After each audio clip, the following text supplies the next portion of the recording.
Perkenalkan, kami kelompok 2 pola penyerangan dari kelas 1295. Terima kasih. Pola penyerangan dalam sepak bola adalah suatu strategi atau rencana yang digunakan oleh sebuah tim untuk menciptakan peluang dan mencetak gol. Pola ini mengatur bagaimana para pemain bergerak, berkolaborasi, dan mengeksekusi serangan berdasarkan posisi mereka dan situasi di lapangan. Tujuan utama pola penyerangan adalah untuk membuka celah di pertahanan lawan dan memaksimalkan peluang mencetak gol.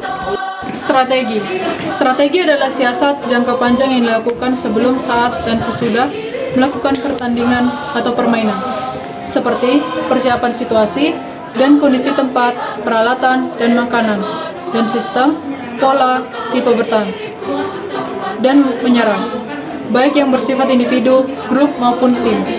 Taktik adalah suatu siasat atau pola pikir tentang bagaimana menerapkan teknik-teknik yang telah dikuasai di dalam bermain untuk menyerang lawan secara sportif guna mencari kemenangan. Taktik penyerangan diartikan sebagai suatu siasat yang dijalankan oleh perorangan, kelompok maupun tim terhadap lawan dengan tujuan memimpin dan mematahkan pertahanan dalam rangka memenangkan pertandingan secara sportif. Taktik penyerangan dalam permainan sepak bola meliputi menjaga kepemilikan bola, memasukkan bola ke gawang lawan, menciptakan ruang, dan menggunakan ruang dalam penyerangan. Seorang penyerang baru dapat menyerang dengan efektif kalau ia mempertimbangkan hal-hal sebagai berikut. 1. Kualitas pemberian bola atau set. 2. Blok bendungan atau bendungan pihak oposisi. 3. Posisi dari pertahanan pihak oposisi. 4. Kemampuan teknisnya sendiri. 5. Kondisi regunya dan regu lawan.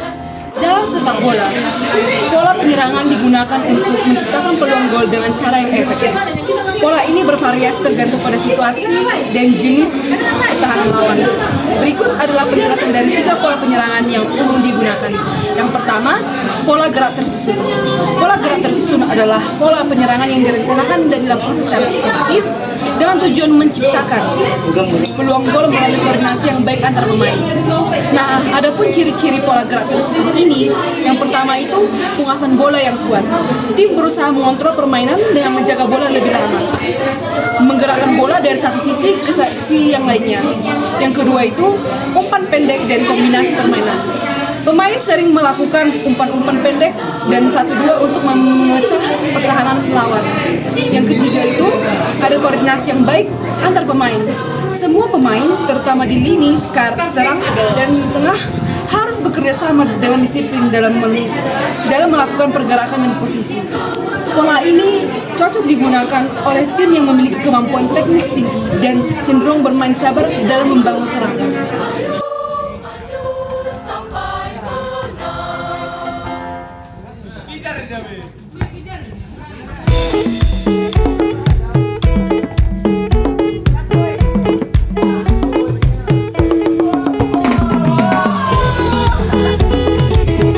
Yang kedua adalah pola untuk menghadapi pertahanan rapat.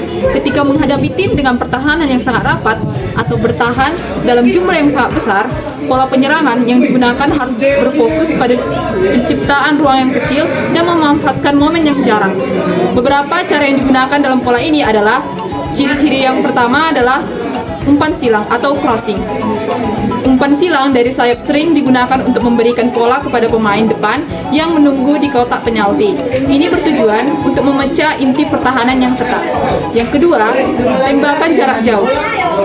Ketika sulit menembus pertahanan, tembakan dari luar kotak penalti bisa menjadi opsi untuk mencetak gol atau memaksa kiper membuat kesalahan.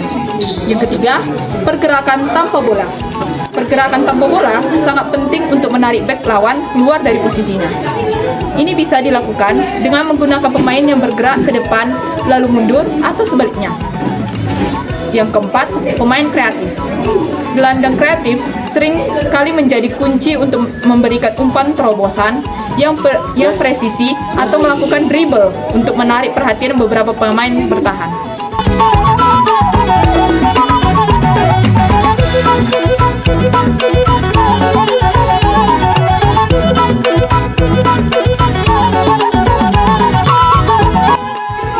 Yang ketiga adalah pola mencari ruang kosong. Pola mencari ruang kosong adalah pola penyerangan yang berfokus pada eksploitasi area kosong yang ditinggalkan oleh lawan, terutama ketika lawan bermain terbuka atau melakukan serangan. Ciri-ciri dari pola ini adalah, pertama adalah pergerakan cepat dan transisi, yang dimana setelah merebut bola dari lawan, tim segera melakukan serangan cepat, memanfaatkan ruang kosong yang ditinggalkan bek lawan yang mungkin maju terlalu jauh. Yang kedua adalah bola-bola panjang atau umpan terobosan, yang dimana umpan terobosan ke ruang kosong di belakang bek atau bola-bola panjang seringkali digunakan untuk memanfaatkan kecepatan pemain depan. Yang ketiga adalah penekanan pada sayap. Pemain sayap seringkali memiliki lebih banyak ruang untuk mengeksploitasi, sehingga permainan diarahkan ke sayap untuk menciptakan peluang melalui umpan silang atau penetrasi langsung. Selanjutnya adalah kecerdasan pergerakan pemain, yang dimana pemain harus memiliki kecerdasan untuk memahami kapan dan di mana mencari ruang, serta bagaimana memanfaatkan celah yang tercipta di pertahanan lawan. Dan yang terakhir adalah pola serangan balik, yang dimana biasa disebut dengan counter attack, di mana lawan belum siap sepenuhnya dalam bertahan dan terdapat banyak ruang untuk dieksploitasi. Ketiga pola ini memerlukan kombinasi teknik, taktik, dan kecerdasan bermain untuk bisa bermain dan efektif berhasil dalam mencetak gol.